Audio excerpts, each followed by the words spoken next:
Hey everyone, it's Justin. Thank you for watching and welcome to my house. That's Justin's house. It's time for a special edition of ServiceNow store highlights. That's right, it's the Vancouver edition, and we're off our weekly schedule. Today is August the 7th, 2023, and I had to do a special one because ServiceNow released the early access to Vancouver.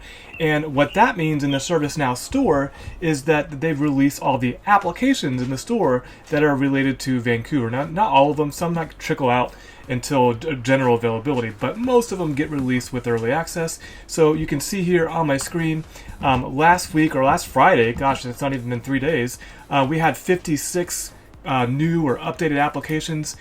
For the Thursday before Friday's episode release, 595 applications just from ServiceNow were released or updated on the ServiceNow store. I'm going to give you the stats in a second, and I'm already building out next Friday's episode with some stuff that got caught up in the Thursday updates. So let's take a look at this week's episode.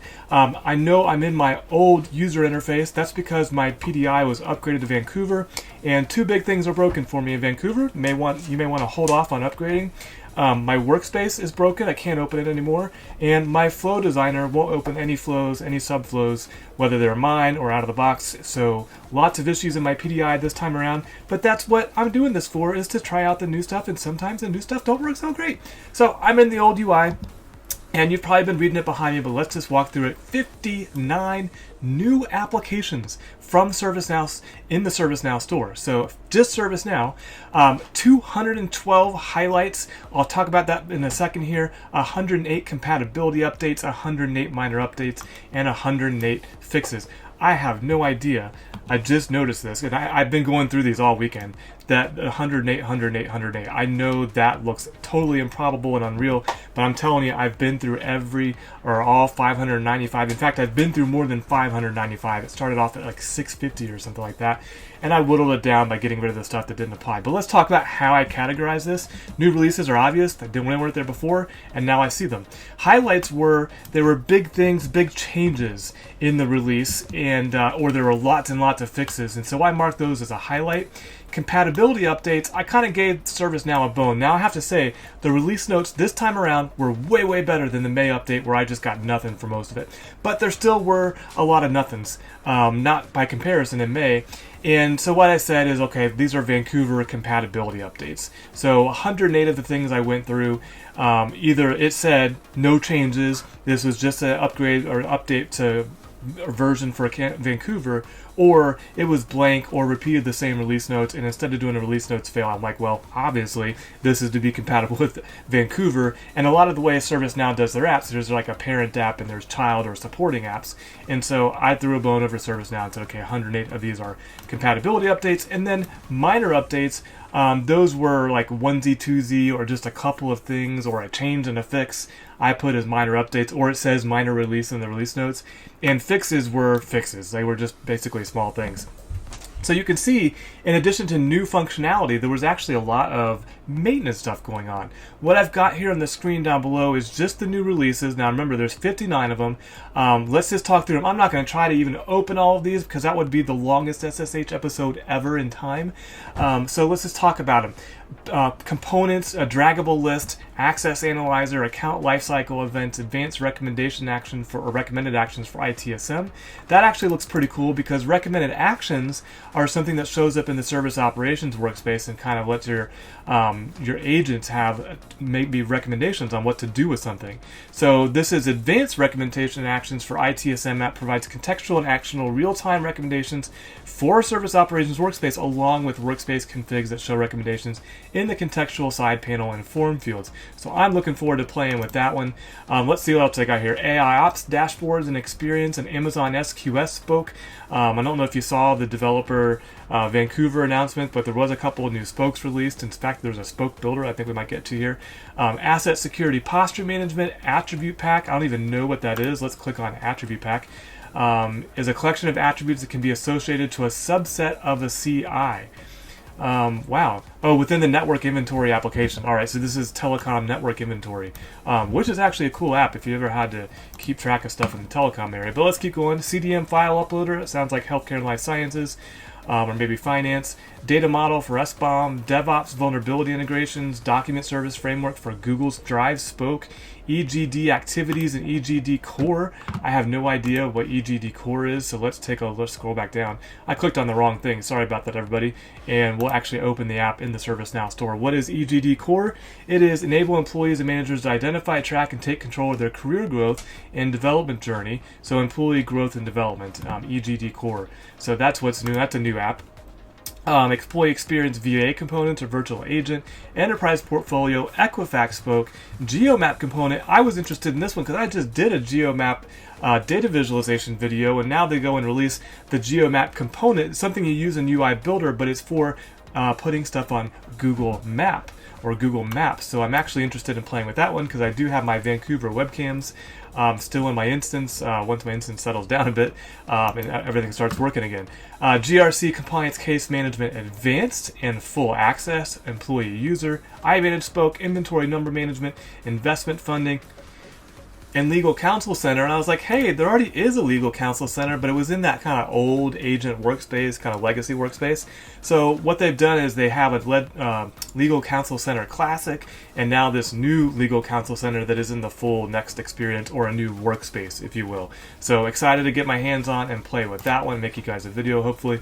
Licensing engine, manage skills, configurable page, Microsoft Azure DevOps Pipeline Spoke, notify UI components for configurable workspaces, operational technology change management, process automation designer. That one had me puzzled. Version 24. Why is that a new release?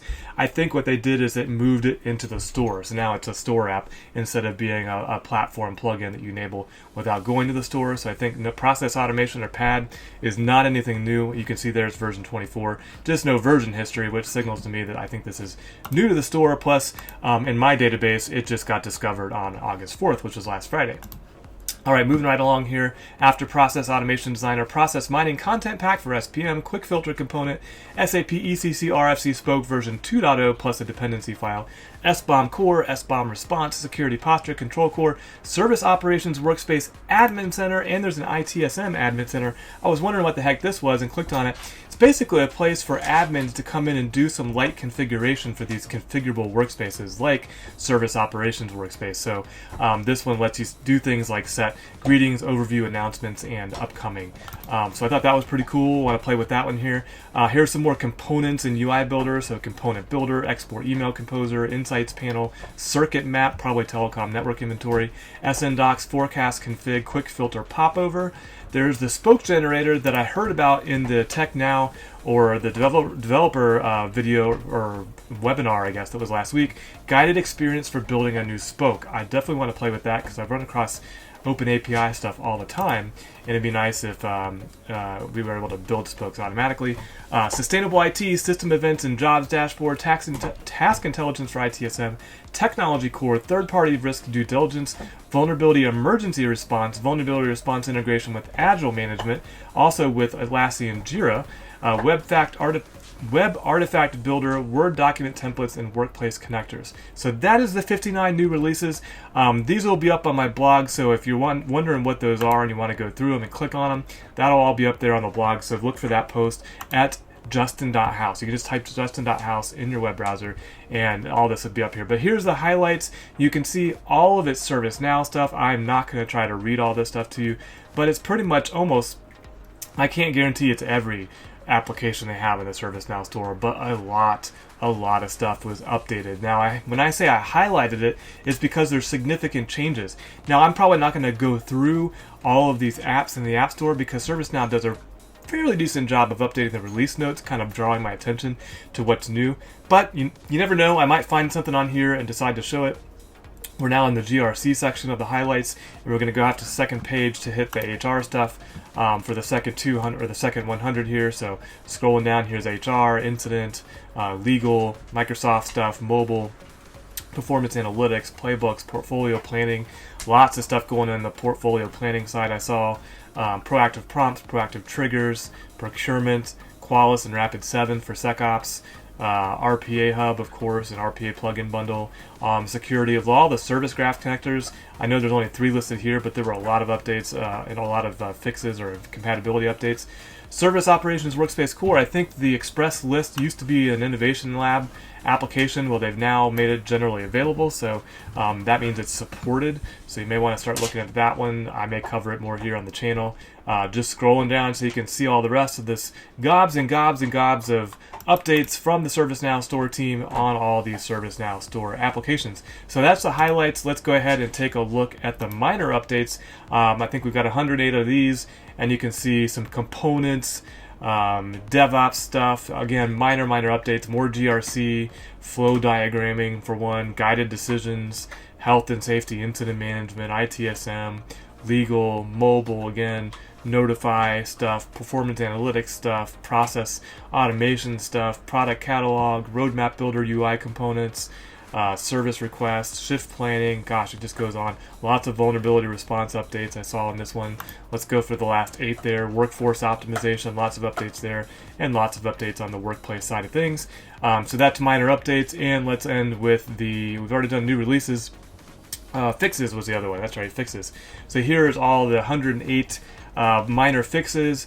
Again, just starting from A to Z, you can see all the different things. So, man, I say if you haven't already updated your PDI to look at early access, the second thing you're going to do after you do that is go hit applications and start updating them, because my PDI has a lot of stuff installed because I demo a lot of things, and there were 300 applications that needed updating, and I think I'm down to 50 left after updating them all. Again, trying to clear up problems I'm seeing with things. Here's all those components, either data viz components or UI builder components, but you can see all that stuff there. Let's go for that last 8.